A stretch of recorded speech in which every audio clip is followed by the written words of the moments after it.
El alcance de la guía es esta guía que eventos pretende abarcar todo lo que tenga que ver con prevención, diagnóstico y tratamiento integral de los pacientes que son diagnosticados con hipertensión arterial. También hay un módulo específico para lo que es el seguimiento, cómo debe hacerse el seguimiento desde el contexto ambulatorio en los pacientes ya diagnosticados. Y lo más importante es que lo contextualiza teniendo en cuenta lo que es el sistema social nacional, o sea, que son recomendaciones hechas para el territorio nacional. Una vez es cuando lee las guías, hay varias guías, la guía norteamericana, la guía europea, y algunas recomendaciones, aunque están hechas en una evidencia, son recomendaciones a veces diferentes. Y esto pues tiene que ver porque pues, el contexto nacional es muy importante a la hora de realizar recomendaciones. Y pues en este grupo tuvo un especial énfasis en este contexto. ¿A qué poblaciones que va dirigida esta guía? Pues necesariamente pues, va dirigida a los adultos, pero no entendiendo los adultos desde los 18 años, sino que ya miraremos a partir de qué edad es la que realmente esta guía pretende abarcar para todas las preguntas de alumnos de prevención. Y adultos en el contexto institucional, o sea, no pacientes institucionalizados con hipertensión primaria, ya lo que es hipertensión secundaria o hipertensión asociada a otras patologías que requieren unas recomendaciones mucho más específicas, no está contemplada en esta guía. ¿Qué grupos nos hicieron parte? Entonces hablamos acá ya que los casos de hipertensión arterial, aunque está dirigida a los adultos, excluye los adultos jóvenes. O sea, las personas menores de 30 años, puesto que este grupo poblacional tiene unas causas diferentes a las causas que presenta las personas mayores, que básicamente es una hipertensión esencial o hipertensión primaria. Nos excluye también la hipertensión de origen secundario, que tiene una causa corregible, y la hipertensión pues, asociada al embarazo, que tiene una guía, un contexto diferente, digamos, unas recomendaciones completamente diferentes. Y excluye alguna comorbilidad específica, aunque la hipertensión es comórbida con muchas enfermedades. La organización se hace exclusivamente para los casos para la población de hipertensión, pero sin tener en cuenta las comorbilidades. Ya las recomendaciones específicas sobre estas comorbilidades como diabetes, obesidad, dislipidemia, falla cardíaca, se tienen en cuenta en otras recomendaciones. El documento pues, no se va a referir en particular a estos grupos, ni mucho menos sobre temas de estas enfermedades. Entonces, ¿cuál es el objetivo de esta guía? ¿Qué es lo que pretende hacer con esta guía? Pues primero desarrollar una serie de recomendaciones. Recordemos que las recomendaciones tienen una aplicabilidad dependiendo pues, del contexto particular de cada paciente, que tenga la mayor validez científica, o sea que cuente con un soporte científico importante, expresarlos de forma clara y sencilla. Ya la mayoría de las guías a nivel mundial se hacen en forma de preguntas, que es el contexto real en el cual un clínico se enfrenta a un paciente. Cuando se enfrenta a un paciente, se hacen algunas preguntas respecto de diagnóstico, respecto al tratamiento, y pues las guías cada vez vienen más en la forma de preguntas, más que en un texto plano o en un párrafo, que a veces cuando uno la guía no entiende si es para el paciente con prevención, diagnóstico, tratamiento, y el módulo de seguimiento de los pacientes con hipertensión arterial, que también acá son recomendaciones de qué se hace una vez el paciente tenga hipertensión arterial. Esta guía pues, no abarca todo el contexto de la hipertensión, sino algunas preguntas específicas que son, digamos, en las que más se hace énfasis en los pacientes. Otros objetivos, pues incorporar elementos soportados por evidencia científica nueva. Entonces ya hemos dicho que esta es la segunda edición. La primera edición se publicó en el 2013, también una guía con una metodología muy similar, basada en preguntas también. Ya esta fue sacada en el 2017, entonces se cumplió la meta, que es actualizarlo cada 3 o cada 4 años, y acá hacen una modificación, unas recomendaciones basadas en nueva información que se tiene a nivel científico.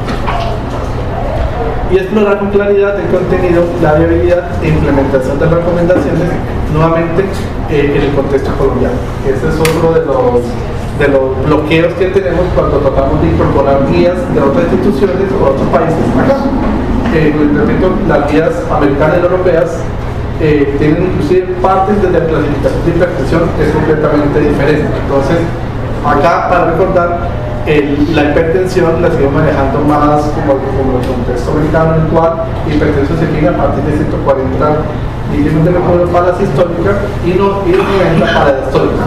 Todavía no hemos incorporado el valor de la hipertensión como patología. La hipertensión es un contexto prepatológico, pero no como enfermedad. ¿Por qué? Pues porque esto implica un gasto en salud importante que pues todavía no sé rápido si vale la pena o no hacer.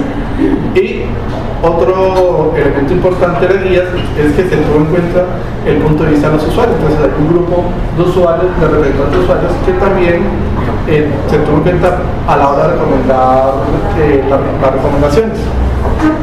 Y básicamente tiene que ver pues con todo lo que es la implementación de procedimientos que a veces son molestos, que desde el punto de vista médico nos parece muy sencillo recomendarlos, pero el paciente que es el que realmente recibe esos procedimientos no le parece tan cómodo, a pesar de que los resultados sean importantes. A veces procedimientos muy incómodos cuyos resultados pues no impactan en la toma de decisiones. El sistema de relación de recomendaciones que utiliza el sistema GRIDE, que es el que está estandarizado actualmente en todas las guías, y lo clasifica en 4 categorías: alto, moderado, bajo y bajo. Entonces, cuando el nivel de la calidad de la evidencia es alto, lo que quiere decir es que ya hay información suficiente, de buena calidad, con muy poco riesgo de sesgos, que nos permite hacer una estimación del efecto concreto. Por ejemplo, hay un estudio en el cual nos dice que el medicamento X produce un efecto Y, pero el estudio está tan bien hecho que hay pocas dudas de que ese efecto tenga sesgos. Cuando tenemos un nivel de calidad muy bajo, por el contrario, es que los estudios que hay son de pobre calidad, a veces son estudios observacionales, que pues, toca basarse porque no hay más, pero que si se hace un estudio de forma correcta, probablemente o muy probablemente estos resultados pueden cambiar. O sea, que tienes incertidumbre de que el efecto o la estimación del efecto no sea real o esté bien sesgos. Entonces, y cuando tenemos un nivel de calidad de evidencia, podemos decir que puede que salgan más estudios, pero todos van en la misma dirección del efecto estimado inicial. Entonces, para recordar nuevamente lo que es la nueva recomendación es la recomendación que hace el grupo desarrollador de la guía, teniendo en cuenta el contexto colombiano, teniendo en cuenta los pacientes y teniendo en cuenta la calidad de la evidencia. Una recomendación fuerte no necesariamente implica que haya una calidad de la evidencia fuerte. Lo que dice es que se puede aplicar a la mayoría de los pacientes. Una recomendación débil significa que se recomienda, pero que va guiado por cada paciente en particular, pero que no todos los pacientes lo necesitan. Entonces, recomendación fuerte, podemos que no es equivalente a calidad de la evidencia. Entonces, la primera recomendación de prevención que nos hace, la primera pregunta es: ¿en personas con hipertensión o presión normal alta? Entonces, acá recordamos nuevamente que para Colombia la hipertensión empieza a partir de 140. Esa es se denomina hipertensión en Colombia. Entre 120 y 139 milímetros de mercurio, y la diastólica entre 80 y 89 milímetros de mercurio, que si puede en tratamiento comparado con terapia no farmacológica o no tratamiento, reducir la incidencia de hipertensión arterial y o eventos cardiovasculares. Entonces, acá se pregunta si un paciente que está en riesgo de hipertensión, o sea, entre 120 y 139, se le da tratamiento médico comparado con no darlo, si evita que el paciente progrese a hipertensión arterial, ya definido como cifra mayor de 140. Entonces, lo que ellos recomiendan es una débil en contra, es que se recomienda no iniciar terapia farmacológica en personas con hipertensión. Recordemos que en la última guía americana de la Comisión, ellos ya para este tipo de pacientes recomendaron el tratamiento. Nosotros aún nos quedamos con la recomendación de no iniciar porque la evidencia no es lo suficientemente de buena calidad y los gastos en salud no son en este momento buena idea invertir dinero en una condición que todavía no se tiene certeza de que funciona. Realmente hay pocos estudios, casi todos los estudios lo utilizan en pacientes hipertensos. En este estudio se comparó la terapia farmacológica entre hipertensión, que se podía prevenir la enfermedad. Hay estudios de seguimiento entre 2 y 4 años. Sin embargo, pues lo que realizamos es que la calidad de la evidencia es muy baja y insuficiente. solo un estudio en el cual comparó cantosartán comparado con placebo, en el cual mostró un riesgo relativo de 1.1, pero vemos cómo el intervalo de confianza va desde -1 hasta 1, entonces digamos que no hay significancia estadística, o sea que por ahora no hay evidencia que nos soporte que esos pacientes deban recibir tratamiento farmacológico, además que es exponer a los riesgos de esos pacientes innecesariamente. Eso es lo que, por eso se recomienda débil en contra, aunque todavía no lo hacen de una forma consistente, pero pues está en contra. Hay dos preguntas que hacen acá, que es la recomendación de reducir sodio de la dieta para disminuir la incidencia. Entonces, pacientes que no tienen hipertensión, por la mayoría que vamos acá, si reducir o dar la recomendación de reducir sodio comparado pues, con la dieta libre, es si esto produce o evita aparecer hipertensión arterial. Recordemos que los consumos diarios de sodio es alto en la población colombiana y en la población europea, entre 9 gramos y 12 gramos al día más o menos puede, dependiendo pues, del tipo de dieta de cada persona. Entonces, ¿qué se demostró? Que haciendo una reducción de sodio, reducción de 5 gramos al día, puede disminuir una presión arterial sistólica entre -1 y -2 milímetros de mercurio, o disminuir la presión arterial diastólica entre 0,39 y 1 milímetro de mercurio. O sea, digamos que hay un descenso casi que insignificante para hacer una recomendación. ¿Cuál es la ventaja? Entonces, ¿qué hacen ellos? Hacen una corrección fuerte a favor. Porque a pesar de que la efectividad de la terapia es baja y a pesar de que la evidencia no es tan buena, hace una recomendación fuerte, pues porque no hay ningún efecto adverso en reducir el consumo de sodio. Esa es la recomendación de la OMS, pero sin una buena evidencia. Entonces, nos recomienda que en personas de riesgo de hipertensión arterial se debe recomendar siempre que tenga valoración médica limitar el consumo diario de sal a 5 gramos por día, o sea 2 gramos de sodio, en personas mayores de 18 años sin hipertensión arterial. Tenemos una calidad de la evidencia, pero el efecto realmente es residual, es pobre. ¿Qué significa 5 gramos al día? Una cucharadita de sal. O sea, es retirar. Acá no estamos hablando de la sal que contiene los alimentos, estamos hablando es de la sal adicional. O sea, no adicional de sal es lo que yo recomiendo. ¿Puede la recomendación de incrementar el potasio de la dieta disminuir la incidencia de hipertensión arterial respecto a la recomendación? El incremento del potasio de la dieta también son temas que se ha manejado básicamente en la dieta DASH, en la cual hacen una modificación específica para la hipertensión, en la cual recomienda elevar el consumo de potasio basado en alimentos por suplementación. ¿Qué no nos queda claro? Que no nos queda claro cómo hacerlo. ¿Qué tanto potasio se necesita? Hay varios estudios. Entonces, los estudios realizados presentaron riesgos de sesgos y heterogeneidad importante, o sea, no hay una buena calidad de la evidencia. Los estudios no se especificó el número total de pacientes, simplemente son estudios observacionales, y no se encontraron diferencias significativas en las cifras de presión arterial diastólica y sistólica. Recordemos que estamos hablando todavía en prevención, o sea, pacientes que no tienen hipertensión actualmente. Entonces, la recomendación es: se recomienda no incrementar la ingesta de potasio en la dieta o en la forma de suplementos dietéticos como medida para prevenir la hipertensión arterial. O sea, de esta forma no se previene. Aunque ya en tratamiento vamos a ver qué es lo que la dieta DASH ha logrado hacer en los pacientes con hipertensión. Pero en términos de prevención no está recomendado actualmente.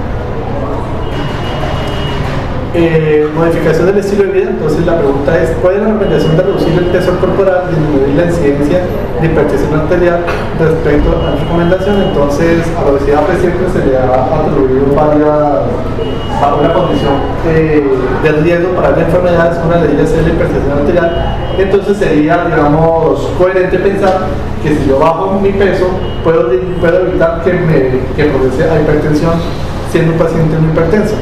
Entonces, se realizaron dos revisiones sistemáticas en donde estas se basaron básicamente en la pérdida de peso en pacientes hipertensos, pero no la pérdida de peso en pacientes no hipertensos. Entonces, básicamente, aunque hay evidencia, la evidencia no está dirigida específicamente a los pacientes con prehipertensión. Entonces, ese estudio pues, demostró que la pérdida de 0,2 kilos reduce entre 0,8 milímetros de mercurio para sistólica, y la presión diastólica sí la reducimos de forma más importante entre 3 milímetros de mercurio. Pero entonces esto aplicó solamente para pacientes hipertensos, no en pacientes con prehipertensión o pacientes hipertensos. Entonces se hace una recomendación a favor porque disminuir de peso no genera unos efectos adversos tan importantes. Es una recomendación en general, entonces pues, no se puede recomendar en contra, pero se hace basado en débil, basado en unas redes temáticas pues, que no están hechas específicamente para prehipertensión. Entonces la recomendación es, dado que la obesidad es un factor de riesgo para hipertensión arterial, se recomienda disminuir de peso en personas con sobrepeso y obesidad. No nos hablan de cuál es la meta, pero pues, digamos uno podría intuir que la meta es menos de 25 en el sistema corporal. ¿Cuál es la recomendación de incrementar la actividad física y disminuir la incidencia de hipertensión arterial respecto a la no recomendación? Entonces cuando uno lee la guía, le queda digamos claro que no es fácil hacer recomendaciones de hipertensión a pesar de que es una enfermedad bastante conocida y de que hay múltiples estudios, pero los estudios en este contexto son casi de todos observacionales. Es muy difícil hacer un ensayo clínico con simplemente actividad física, porque actividad física significa muchas cosas en tiempo, en intensidad, depende del paciente. Entonces no es fácil hacer un estudio en este contexto.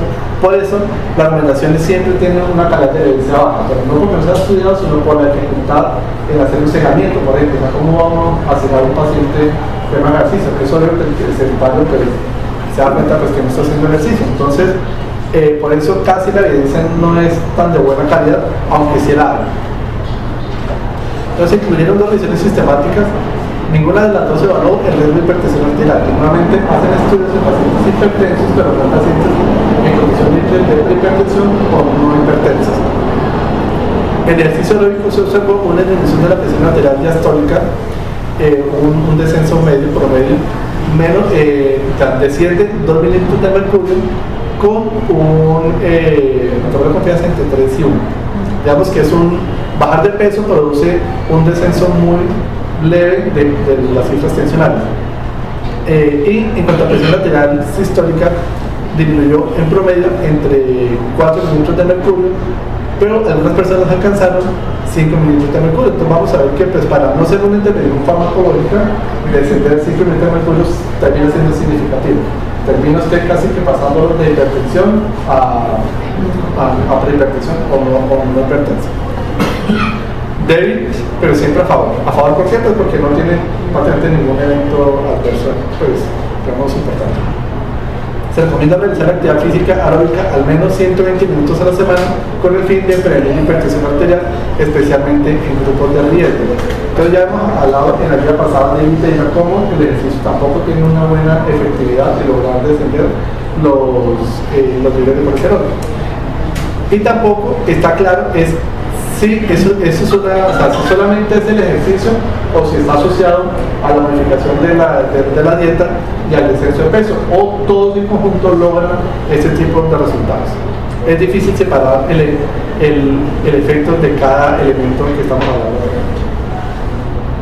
Entonces ya en diagnóstico, aunque sabemos que el diagnóstico se hace con cifras tensionales mayor de 140 milímetros de mercurio para la sistólica, pues la forma de medirlo también tiene algún tipo de consideración. La pregunta es cuál es el rendimiento diagnóstico en términos de sensibilidad, especificidad y valores predictivos para hipertensión arterial.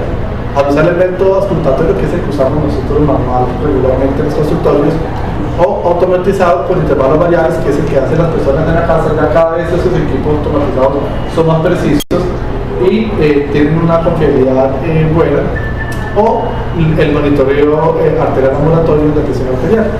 Entonces vemos como la sensibilidad para el mapa, que es la monitoreo ambulatorio de la presión arterial, es del 74%, intervalo de confianza entre 60, logra máximo en algunos estudios una sensibilidad del 84% y la especificidad del 75%, con una sensibilidad que puede ir tan baja de 47 hasta el 90, dependiendo pues, de los estudios que realizaron, comparado con el método de consultorio, que tiene aproximadamente un 25% de falsos positivos y falsos negativos, o sea que son casi que equiparados. La diferencia en la medición puede ser inclusive hasta más de 5 milímetros de mercurio. pero casi siempre favoreciendo la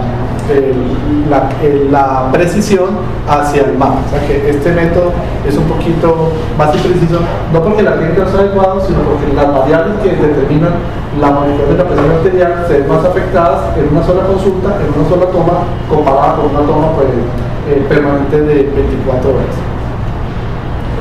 Posición fuerte a favor, entonces en personas con sospechas de hipertensión arterial cuya medición de consultorio indique presión arterial sistólica entre 135 y 150, estos pacientes deben siempre confirmarse a través del mapa. Esto es ultra importante porque este procedimiento pues es costoso de que toca, de que no es gratis, digamos gratis o barato hacerlo con un método flutatorio, pero tiene una precisión principalmente en este grupo gris. Si usted en el consultorio la presión arterial sistólica le da menos de 135, básicamente que puede excluir la hipertensión. O si le da más de 150, está confirmando la hipertensión. Pero este grupo en el cual la variabilidad puede ser asociada a la técnica de la toma o a las variables propias fisiológicas del paciente, siempre debe cumplirse. Y eso es lo que yo recomiendo. Fuerte a favor en este grupo gris de pacientes. ¿Cuál es la concordancia y el rendimiento diagnóstico de las pruebas más utilizadas en la detección de órgano blanco? Entonces, otro punto importante es que no solamente es diagnosticar la hipertensión, porque la hipertensión se puede modificar, pero lo más importante es detener la progresión del daño en órgano blanco, que es el que finalmente va a complicar al paciente. Entonces, ¿cuál es la concordancia y el rendimiento diagnóstico de las pruebas más utilizadas en la detección de órgano blanco? ¿Cuál es la incidencia de eventos cardiovasculares luego de el evento cardiovascular comparado con hacer la estimación? Entonces, una información importante que hacen ellos es que a esos pacientes se les mide la aceleración y hipertensión y se les mide el nivel de riesgo cardiovascular. ¿Qué problema tengo yo de que a 10 años haga un evento cardiovascular mayor? Un evento cardiovascular, infarto, SB, porque eso también va a determinar las metas del tratamiento. Entonces, para diagnosticar la retinopatía hipertensiva hay una recomendación fuerte en contra en el cuidado primario y rutinario de pacientes con hipertensión arterial en estadio 1, o sea, no complicada. Se recomienda no hacer fundoscopia para valoración de daño microvascular. ¿Por qué digamos esto? Que uno pensaría que lo recomendarían a favor, lo recomendarían en contra. Tiene que ver pues con la precisión que se tiene del médico no retinólogo o no oftalmólogo en encontrar las anormalidades. Y lo otro es que no tiene una sensibilidad al cambio, o sea que yo no puedo saber, o yo como médico no oftalmólogo, saber si esto ha mejorado o ha empeorado. No es fácil usted poder clasificarlo en una clínica si el paciente tiene una cardiología grado 1, progresó a 2 o por el contrario reversó. Entonces, ¿qué es lo que ellos hacen de recomendación? Que los pacientes de mayor riesgo de daño microvascular, aquellos que tienen hipertensión arterial estado 2, que tienen hipertensión arterial refractaria o que tienen comorbilidad con enfermedad renal crónica, se recomienda evaluación por oftalmólogo cada 2 años. O sea, el médico general, el médico primario, queda digamos, fuera de esta búsqueda y debe hacerlo pues una persona que tenga un entrenamiento y que pueda hacer un registro y que tenga sensibilidad al cambio, o sea, que sea capaz de decir si el paciente mejoró o empeoró, que es lo que no puede hacerlo un médico, un oftalmólogo en el contexto ambulatorio. Para la hipertensión ventricular izquierda, que es otro marcador también de riesgo de falla cardíaca, entonces hay una recomendación fuerte en contra. El paciente con medición inicial de hipertensión arterial se recomienda no usar el electrocardiograma para el diagnóstico de hipertensión ventricular izquierda. Aunque el electrocardiograma no puede evidenciar en algunos pacientes hipertrofia, no puede saber el grado de hipertrofia y tampoco la sensibilidad de cambio. O sea, yo no puedo estudiar con solo el electrocardiograma ver si el paciente está mejorando o está empeorando. Puedo diagnosticarlo con alguna precisión, pero no puedo hacer el seguimiento. Entonces, por eso, la recomendación a favor la hacen es que en pacientes de mayor riesgo, principalmente que tienen hipertensión arterial de al menos 5 años, hipertensión arterial estadio 2, refractaria o enfermedad renal crónica, se recomienda practicar ecocardiograma para descartar hipertrofia ventricular izquierda y valorar la función ventricular.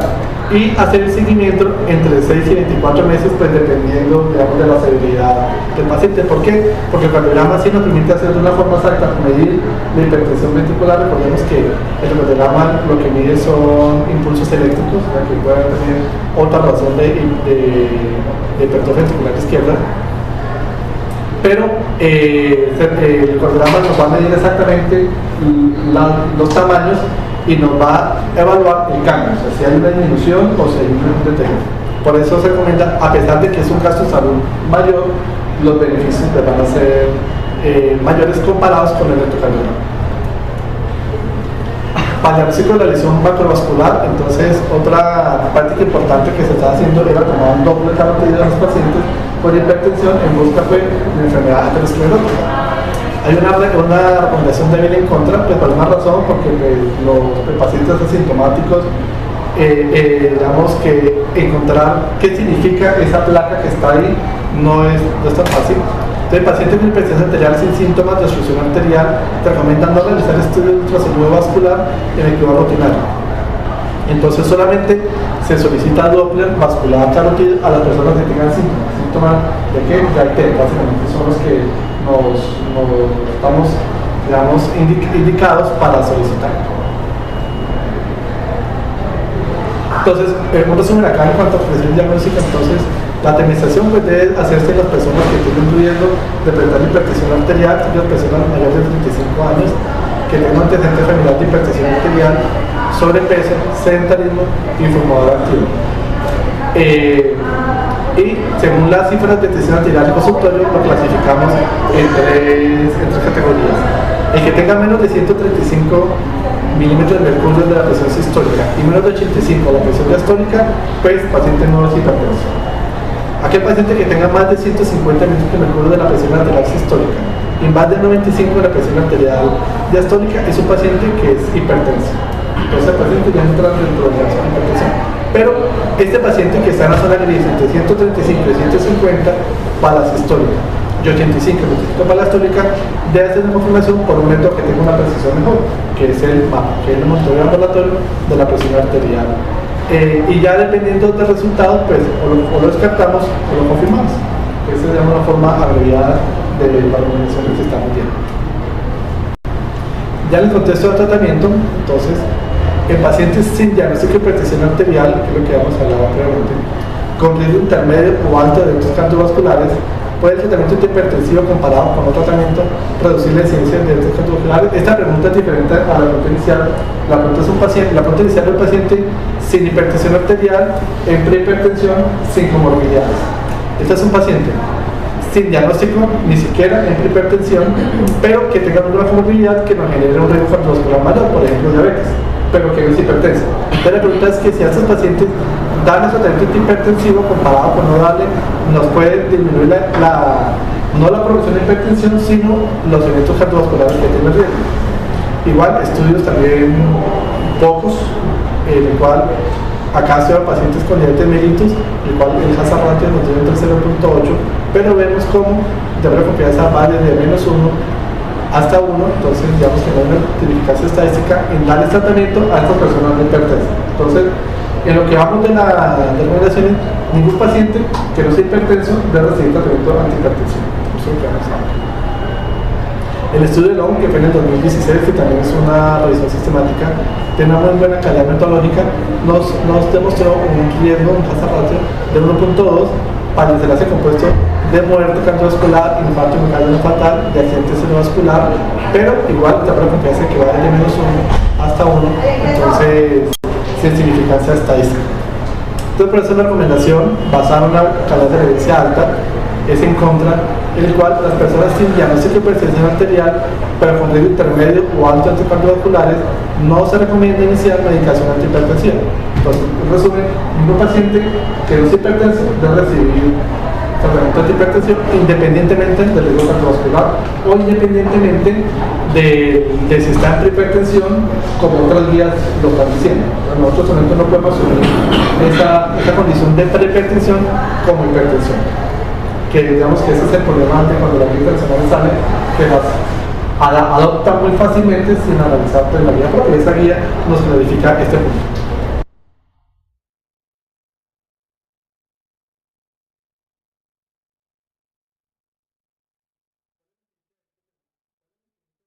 Cardiovasculares luego un tratamiento antihipertensivo con mayor versus menor intensidad en pacientes con diagnóstico de hipertensión arterial de acuerdo con el nivel de riesgo al iniciar este tratamiento. Entonces acá tenemos ya pacientes que son hipertensos.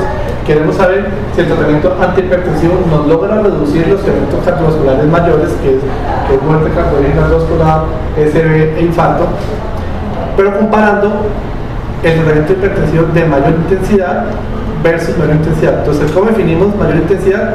Es lograr una meta menor de 130 unidades de mercurio para la sistólica y menor de 80 para la sistólica. Entonces, un paciente, por ejemplo, está en 180 de la presión sistólica y la meta, no toda la tratamiento, pero 150, se considera, a pesar de que baja 30 de mercurio, se considera que es no intensivo. Intensivo es llegar a metas, por el número de medicamentos que necesitemos.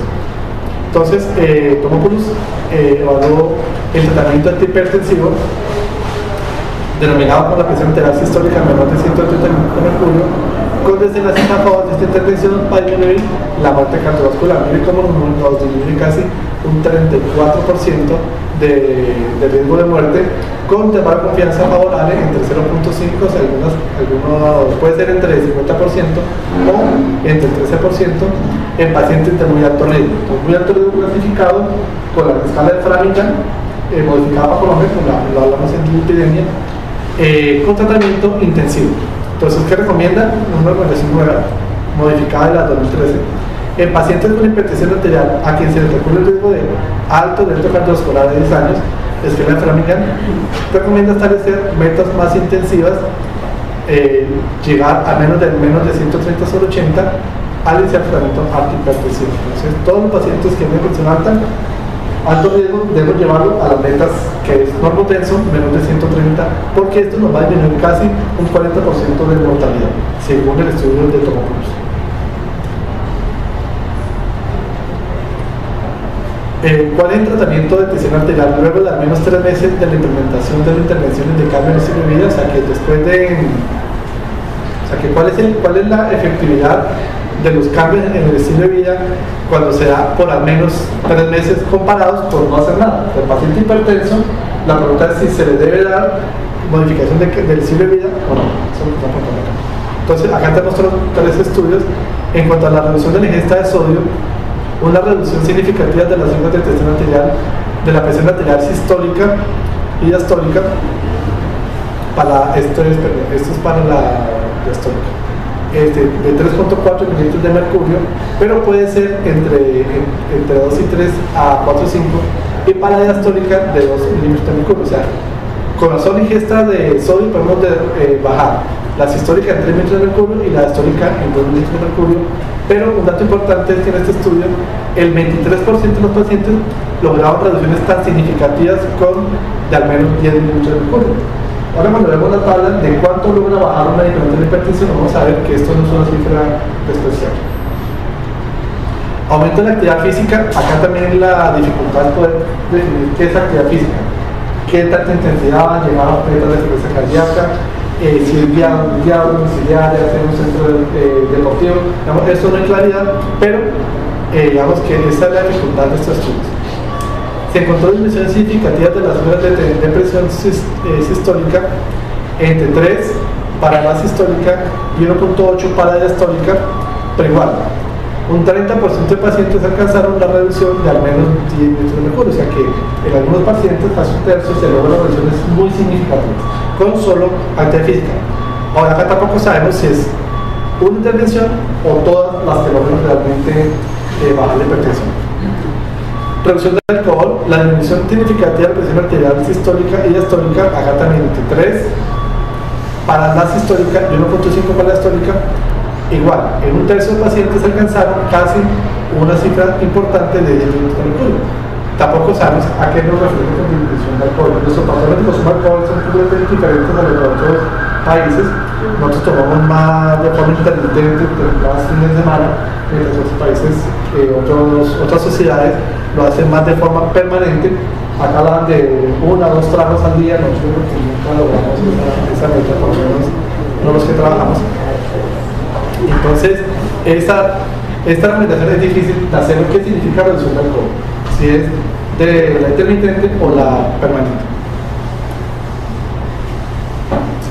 Entonces, de todas formas, ¿cuáles son las recomendaciones que nos hacen ellos? Pues, de ir a favor, se recomienda implementar regímenes militares dirigidos a disminución de peso. O sea, dieta, pero que impacte realmente en disminución de peso, con tal de llevar a un índice de masa corporal menor de 25. O sea, pacientes obesos, pero que llevaron a menos de 25 kilómetros de metro cuadrado. En ingesta-sodio se recomienda implementar regímenes dietarios dirigidos a la eliminación de la ingesta de sodio en todos los pacientes. Recordemos que la recomendación es menos de 5 gramos al día, o sea, menos de una cucharadita suplementada, no lo que viene en la comida. Ahora, no sabemos, por ejemplo, esos alimentos procesados que tienen altas cantidades de sodio, pues digamos que lo que recomiendan es usted ver las etiquetas, ¿no? Volverse uno como contador de gramos de sodio, que pues, no es tan fácil. O dejarte de comer alimentos procesados. Actividad física, pues una débil a favor, pero pues también porque la evidencia no es tan buena y el efecto no es tan bueno. Pero en algunos pacientes recordemos que sí. Se recomienda estimular la actividad física regular en todos los pacientes, pero no hay claridad en a qué llaman ellos actividad física. Y en pacientes con hipertensión arterial de ingesta excesiva de alcohol, acá está, superior a un tramo en mujeres o 2 en hombres por semana, se recomienda disminuir su consumo. Pero todo acá hará su evaluación personal y definirá si debe bajar. ¿Cuál es el cambio en los niveles de presión arterial asociado con el aumento del contenido de potasio en la dieta después de por lo menos un mes en pacientes con hipertensión? Entonces, eso está derivado del estudio de la dieta DASH, en el cual se diseñó una dieta específicamente para hipertensión, que es una dieta diferente a la dieta mediterránea. Esta dieta es una dieta basada más en frutos y vegetales, con bajo contenido de sol, bajo contenido de grasa y alto contenido de potasio. La dieta mediterránea es una dieta totalmente diferente, en la cual tiene un contenido de grasa mucho más altos y pues con unos productos diferentes. Y también incluye el alcohol, porque esta dieta no incluye alcohol.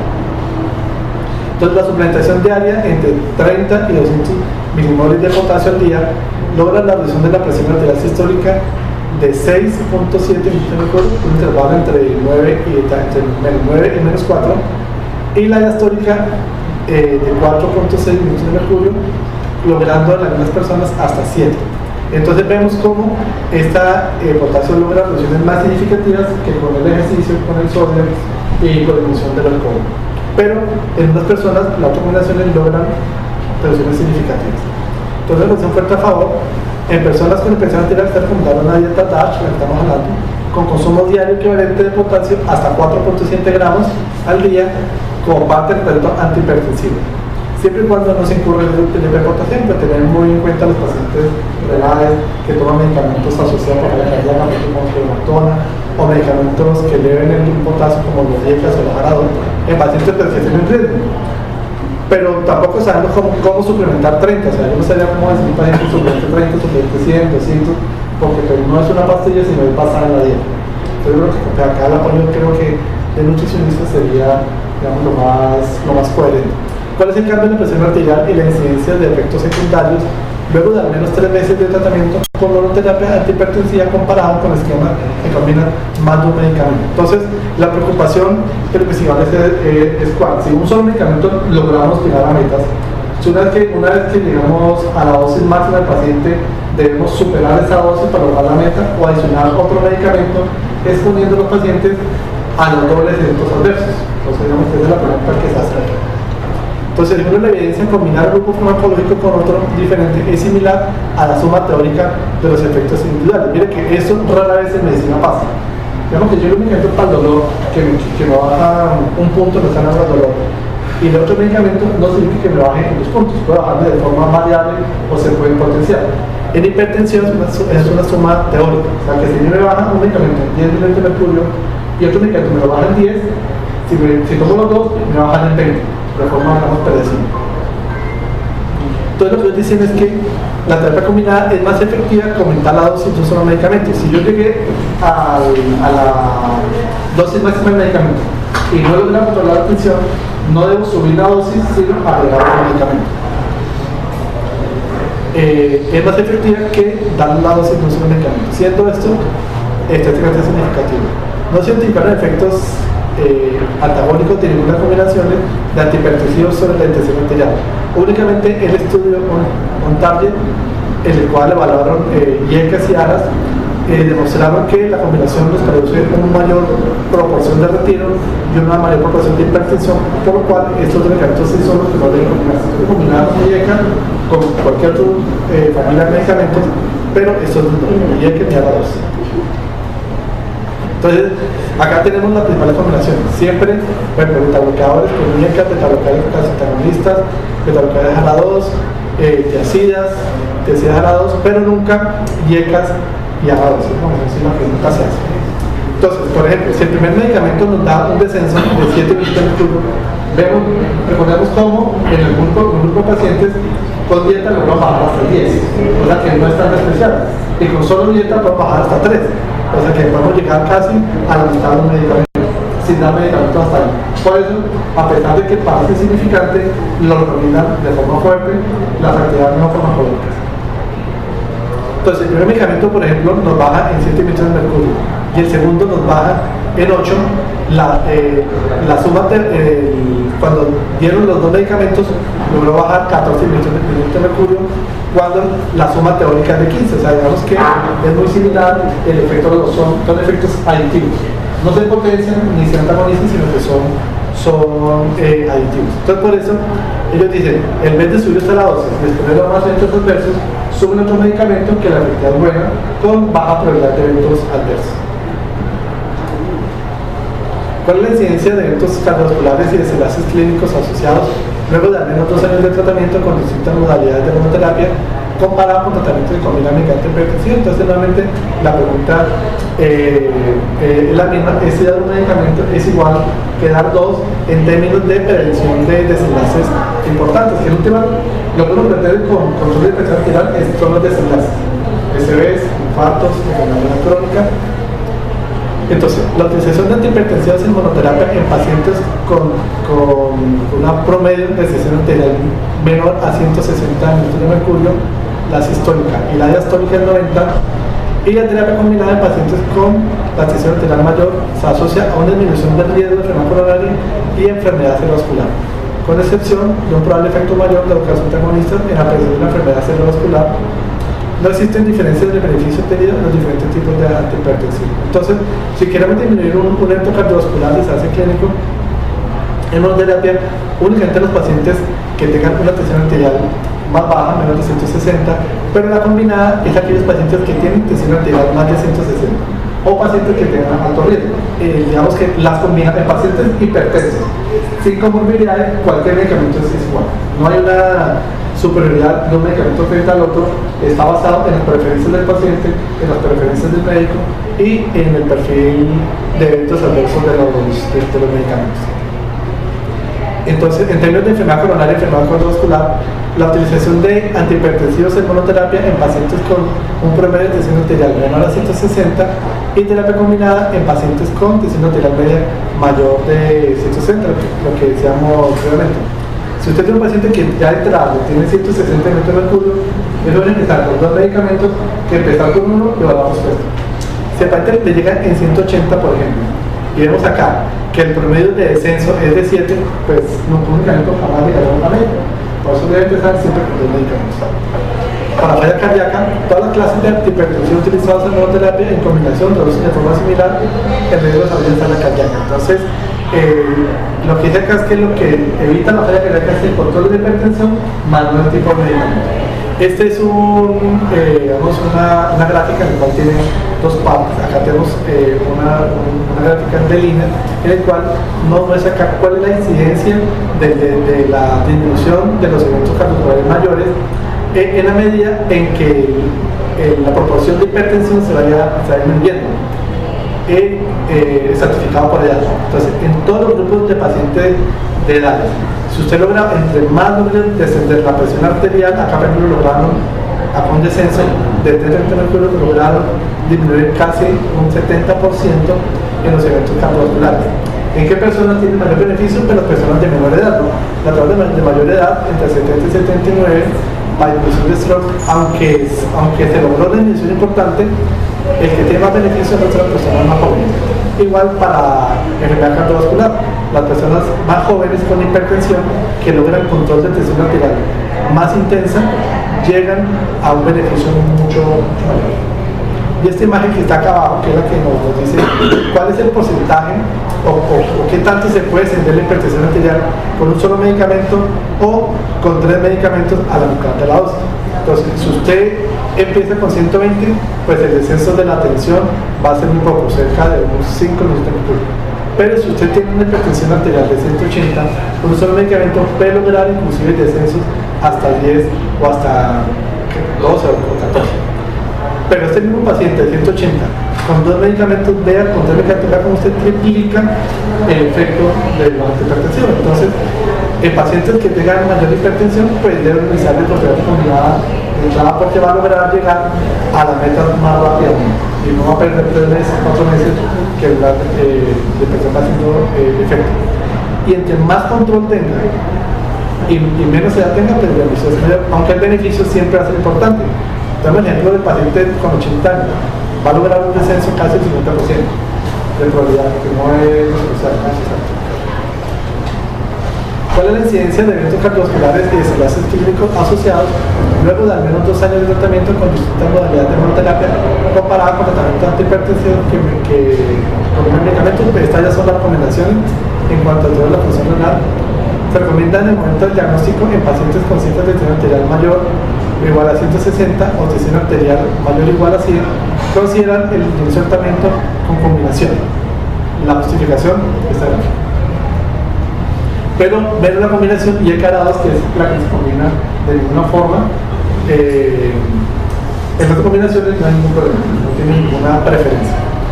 Y de ahí a favor debe preferirse en pacientes que no han logrado la meta de tensión arterial con monoterapia a dosis estándar el tratamiento con combinación de familias de antihipertensivos, que es lo que hablamos acá, independientemente de si tiene comorbilidad o no tiene comorbilidad. Entonces, si usted llega a metas, doble el medicamento, o sea, adicione el medicamento, más que llevar a dosis supraterapéutica. Esta pregunta es específica para las tiazidas. ¿Cuál es la incidencia de eventos cardiovasculares y desenlaces clínicos asociados luego de que al menos 2 años de monoterapia con tiazidas comparada con monoterapia con medicamentos? Entonces la pregunta es si la tiazida es tan buena como los otros medicamentos en el desenlace cardiovasculares. Entonces, en cuanto a mortalidad, cuando comparamos las tiazidas con beta-bloqueadores, tiazidas contra diecas o tiazidas con calcioantagonistas, vemos cómo el riesgo relativo puede ser, o sea, no hay ninguna diferencia entre tiazidas y mortalidad. Vemos que otras recomendaciones ya hace muchos años era que los pacientes deben empezar siempre con el hidrocortisona porque se suponía que era el que tenía el mejor perfil. Pero vemos acá cómo no hay ninguna diferencia ni en mortalidad ni en enfermedad coronaria. Probablemente, bueno, acá compararon falla cardíaca, pero vemos que acá hay una diferencia importante, pero los IECAS también logran una diferencia importante. Entonces, ¿qué es lo que recomiendan? Se recomienda a los pacientes con hipertensión arterial en ausencia de contraindicaciones francas iniciar tratamiento farmacológico con diuréticos tiazídicos basados pues en la probabilidad de falla cardíaca, pero pues realmente digamos que en otros eventos cardiovasculares no es tan importante. Entonces, en principio, lo que usted controla es, o sea, lo que disminuye la presión de eventos cardiovasculares es el control de hipertensión más que un medicamento en sí. ¿Cuál es el descenso de la tensión arterial, incidencia de eventos cardiovasculares o desenlaces clínicos asociados? Luego una comparación entre modalidades de tratamiento antihipertensivos asociados a su grupo etario, racial o sexo. Entonces también se ha, digamos, hablado de que hay grupos raciales que tienen más difícil control de las cifras tensionales o que tienen perfiles terribles diferentes. Entonces, el uso de antihipertensivos se asocia a disminución de riesgos de mortalidad total y mortalidad de riesgo cardiovascular en mujeres mayores de 55 años y en mujeres de origen afroamericano de cualquier edad. Asimismo, el uso de antihipertensivos se asocia a disminución de riesgos de mortalidad total y mortalidad de origen cardiovascular en pacientes menores de 60 años. Entonces, ¿cuál es la recomendación? Se recomienda en pacientes más de 60 años con estudio de hipertensión arterial iniciar tratamiento antihipertensivo sin preferencia por algún grupo farmacológico particular. Pero esta es la recomendación que se hace para todos, o sea, todos los grupos deben recibir tratamiento. Los pacientes van a beneficiar más, pero el que no se beneficie tanto también debe recibirlo. Y fuerte a favor, se recomienda en mujeres de cualquier origen racial con diagnóstico de hipertensión arterial iniciar tratamiento antihipertensivo. O sea, esto es lo que nos retrasa, es que todos deben recibir tratamiento antihipertensivo. Acá tenemos una lista de los medicamentos que vamos a leerla con sus dosis máximas. Miren cómo les decía que antes se acumulaba hasta 25, ahora lo llamamos hasta 50 de una sola toma, y el resto de medicamentos pues, que están en la mayoría de los. Acá tenemos una lista de eventos adversos. Los dióxidos acílicos, por ejemplo, producen hiponatremia, los radicales de cáncer producen cefalea, periférico, taquicardia, los betaloculares broncoespasmo. Entonces, dependiendo de las comorbilidades cardiovasculares, pues uno escoge el tipo de medicamento. Recomiendan empezar con dióxidos acílicos por la facilidad de administración también. Ten en cuenta también que las personas de edad hacen más fácilmente hiponatremias. ¿Cuál es la frecuencia de uso y comportancia del patrón horario y mediciones obtenidas cuando se hace un automonitoreo en casa para el seguimiento de la presión arterial? Entonces, durante el seguimiento del paciente de presión arterial debe preferirse usar el monitoreo ambulatorio de presión arterial al automonitoreo en casa, siempre que haya acceso a variabilidad en otras mediciones y después de estos factores. Entonces, el monitoreo en casa cada vez está siendo más utilizado para la presión arterial. Es muy difícil controlar a un paciente viéndolo una sola vez al mes, este se le da una sola toma. La variabilidad diaria no se tiene en cuenta, entonces, y estos equipos de casa cada vez son más precisos. Pero si usted tiene un paciente que se automonitora en la casa y el paciente no le concuerda o se sospecha que las situaciones no sean concordantes, depende de la dosis del paciente, pues lo mejor es solicitar un mapa como seguimiento, no como diagnóstico. ¿Cuál es la incidencia de eventos cardiovasculares después de una estrategia de tratamiento mayor versus menor intensidad en pacientes menores de 60 años o con comorbilidad de diferentes méritos en hipertensión arterial? Entonces, una recomendación fuerte a favor en pacientes con hipertensión arterial que sean mayores de 60 años o que tengan diagnóstico concomitante de diabetes, se recomienda el uso de terapia antihipertensiva con metas la sistólica menos de 140, el método ocultatorio o menos de 130 usando métodos automatizados de seguimiento. Entonces, con sus pacientes que tengan riesgo, debemos siempre tratar de llevar las metas utilizando, si se requiere, la mayor cantidad de medicamentos. Siempre llevar las metas que es menos de 140 medido en el consultorio o 130 con medido. ¿Cuál es la tasa de adherencia al tratamiento y de cumplimiento de metas de presión arterial luego de la inclusión de un programa de seguimiento estructurado comparado con seguimiento convencional? Entonces, ¿qué es lo que nos recomiendan ellos? Durante el tratamiento de los pacientes con hipertensión arterial, para mejorar el riesgo mínimo y cumplirse metas, se recomienda ofrecer programas estructurados de seguimiento liderados por equipos multidisciplinarios que impactan educación, motivación y soporte personal. Entonces, digamos que los modelos antiguos que se hacían era un médico que hacía consulta de crónica, como llaman, es bueno pero no es suficiente. ¿Qué es lo que ellos recomiendan? Es hacer un programa más estructurado donde realmente se pueda cumplir con toda la vía que estamos tratando de cumplir. A veces la limitación en el acceso al ecocardiograma, la limitación del acceso al tecnólogo, el monitoreo ambulatorio en casa, que a veces las personas no lo pueden hacer. Entonces, se tenga acceso a todas las herramientas para lograr impactar en la disminución de los desenlaces cardiovasculares, que en última son los que más costos de sobreviven al sistema de salud.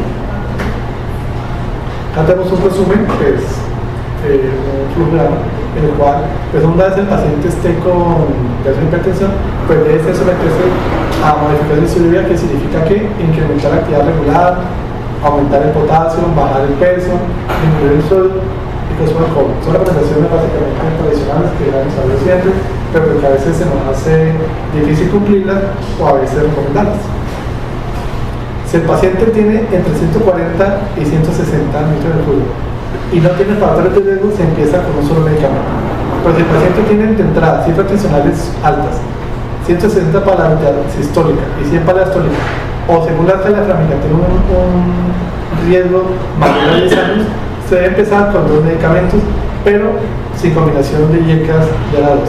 La meta general es de 140 a 90, menos de eso, digamos como meta. Lo que más se pueda, pero recomienda al menos eso.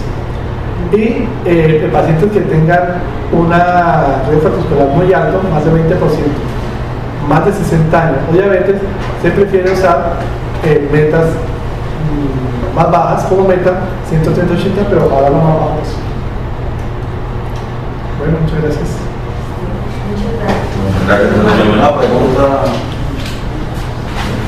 Una pregunta, doctor Hernán.